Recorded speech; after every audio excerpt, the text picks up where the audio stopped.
So today we're going to be in section 4.3, equivalent fractions. In example 1, I just want to know, are these fractions equivalent? But when I'm looking at them, well, they're not equivalent, but they're not the same size, or they're not reduced to simplest form. So in order to tell whether or not fractions are equivalent, I must first reduce them both to simplest form. Is 2/10 in simplest form? No. What can I do to write it in simplest form? What do I reduce by? Divide by 2 to get 1/5. Now 1/5 was already in simplest form. So does 1/5 equal 1/5? Yep. So you check it out. So you just write me a nice little check mark and you're good to go. All right. Now I want you to do 15 over 35 and 12 over 28. All right, so 15 over 35 reduces to what? 3/7. We divide top and bottom by 5, and then 12 over 28 reduces to 3/7. So yes, this one checks out also. So that doesn't really help me because I wanted to do one that didn't check out. So let me switch over here. All right, so let's say I had the fractions 20 over 24 and 5/8. Okay, well, again, the first thing I do is I reduce both to simplest form. What does 20 over 24 reduce to? Oh, where did my 2 go?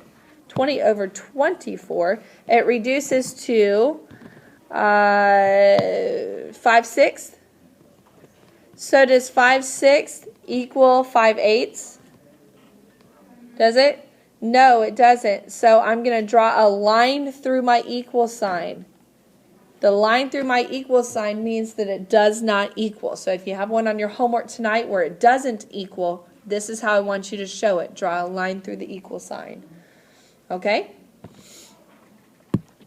All right, now on example 2, I'm writing equivalent fractions. There's 2 ways I can do this. I can either reduce it if it's a very large number, or just a fraction that can be reduced. I could divide top and bottom by the same number and reduce it. Or I could multiply it. I don't care which one you do, but you must create 2 equivalent fractions. Here's what it looks like. So can 6/8 be reduced? I can divide top and bottom by 2, and I get 3/4. So there's my first equivalent fraction, but I can't reduce it by any other number, so in my second equivalent fraction, I'm going to have to multiply it top and bottom by the same number. Here's where everybody in the class could potentially have a different answer. Bonasia could multiply by 2. Andrew could multiply by 4. Alexis could multiply by 5. But as long as you multiply top and bottom by the same number, you create an equivalent fraction. I have to see this step right here. Because here's what happens. I give you a really big fraction like this one, and you multiply it by 3 or 4. I don't want to have to guess at what you multiplied by, if that makes sense. I don't want to have to guess. I want to see clearly what you multiplied by so I can check your answer. All right, so I get 18 over 24. And there is my second equivalent fraction. Now let's look at 1/6. Okay, can 1/6 be reduced? Can it be reduced? So my 2 equivalent fractions for 1/6 are both going to be multiplied because I can't reduce it by anything. So I take 1/6. Guys, keep it simple. Nobody said that you have to come up with this really huge, like extravagant number. Keep it simple. Multiply top and bottom by 2. 2 over 12. Here's what I'm showing here. 2 over 12 is the same value, or the same ratio value as 1/6. They are the same fraction. All I did was I took a fraction and I enlarged it by the same ratio of numbers, 2 over 2. Okay? Now, when you write your second equivalent fraction, I have kids do this wrong every year. You must use the original fraction. I have kids every year, they start with 212. 2 over 12. No. You start with the original fraction, 1/6. Now what could you multiply by? Just give me some examples. What can I multiply by? 4 over 4? What else? What else, guys? 3 over 3, 6 over 6, 10 over 10. I don't care. Okay? So let's do 4 over 4. So 4/24. And there's my second equivalent fraction. All right, I want you to write 2 equivalent fractions for the 3/10 and 95 over 126. 95 over 126, it's got a lot of different potentials there. All right, so can 3/10 be reduced anymore? Can it be reduced, guys? No. So I need to multiply top and bottom by the same number to create an equivalent fraction. Did anybody else use a different number other than 2? Anybody else use a different number? Well, you had to create 2 equivalent fractions, so you had to use some different number. Okay, now 2 is a really easy number. Use it on every single problem. I don't care. But you have to create 2 equivalent fractions. So 3/10. What can I multiply top and bottom by? 4 over 4. 5 over 5, 10 over 10. Do you see? Do you understand what I'm saying? Nod your head. Nod your head. Do you understand what I'm saying? I'm creating an equivalent fraction.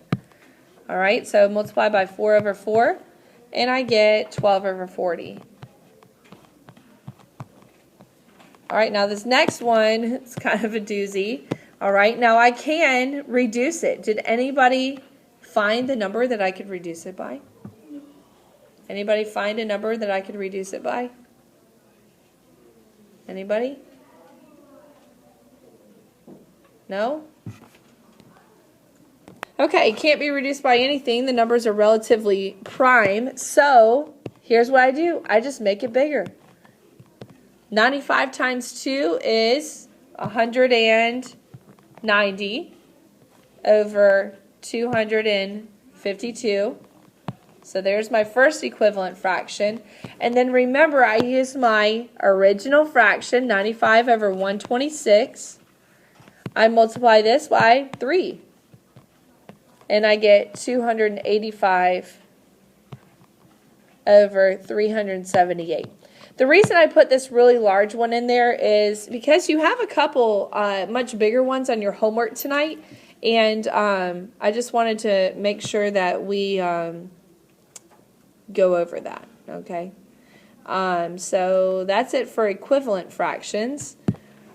Now, let's simplify some fractions. What does this have to do with? It has to do with GCF. Try to come up with the largest number that goes into each number. All right, the largest one that goes into both, and then you only have to reduce once. Go ahead and simplify these fractions. All right, so 8 over 28. I could reduce it by 2, but would that get me to simplest form?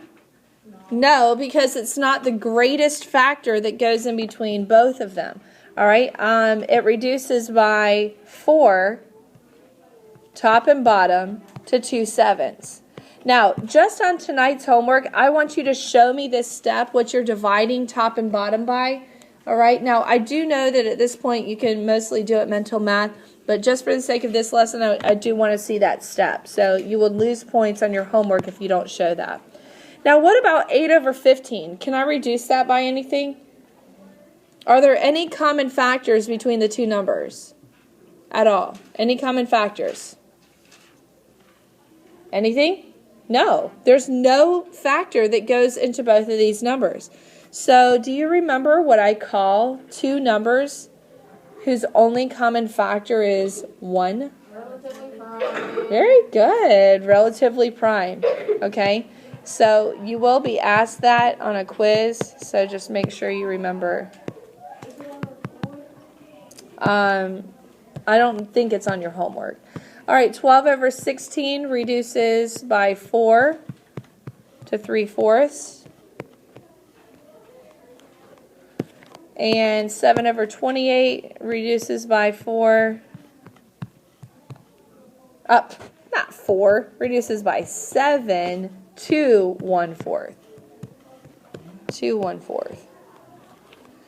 Okay, and that's how I reduce fractions. I simplify fractions. Now, in example 4, it's a basketball example. It says that the home team made 14 out of 22 free throws. The away team made 10 out of 25. Are these fractions equivalent?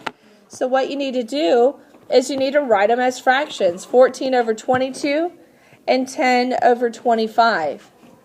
And can we just look at them and say, well, 14 is bigger, so no? Can we just look at them and say no? Or look at them and say yes? Nope. We have to reduce them both to simplest form first. 14 over 22 is 7/11. And 10 over 25 is what? 2/5. Is that the same fraction? No. Nope. And that's your answer, all right? So just a lot of recognizing whether or not fractions are equivalent, and that has to do with simplifying down into simplest form. If you understand that, that's everything you need to know for 4.3.